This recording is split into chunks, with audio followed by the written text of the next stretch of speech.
Gerekende. Emme mihmanlar tanışağır ya. Örtülse toylar kutu olsun neyim? Toylumuzun başkanlığı olsun hala.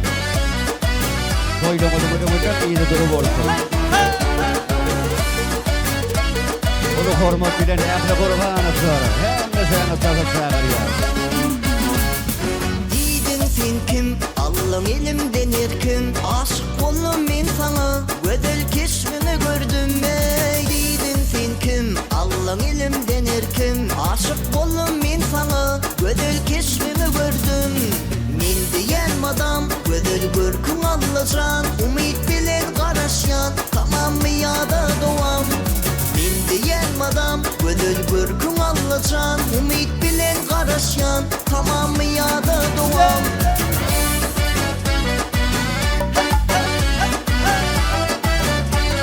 Emme mihmanlar tanışağır ya.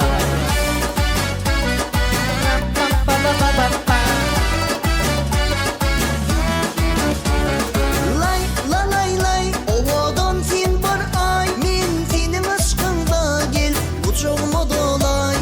Lay la lay lay ovadan sen bir ay men senin aşkında gel uçağıma dolay. Men diyen madam gödel görkün allacan umid bilen karaşyan tamam mı yada doğam. Men diyen madam gödel görkün allacan umid bilen karaşyan tamam mı yada doğam.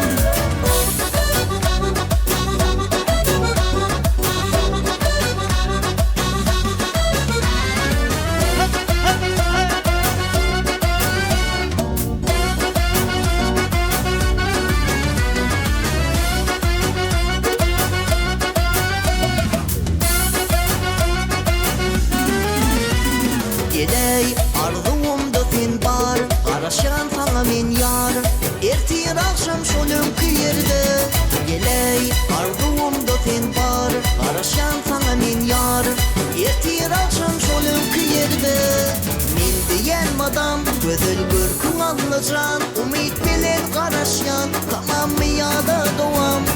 Men diyen madam gödel görkün allacan Umid bilen karaşyan tamam mı yada doğam.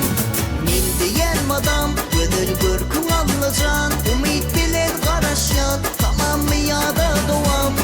Men diyen madam gödel görkün allacan Umid bilen karaşyan tamam mı yada doğam.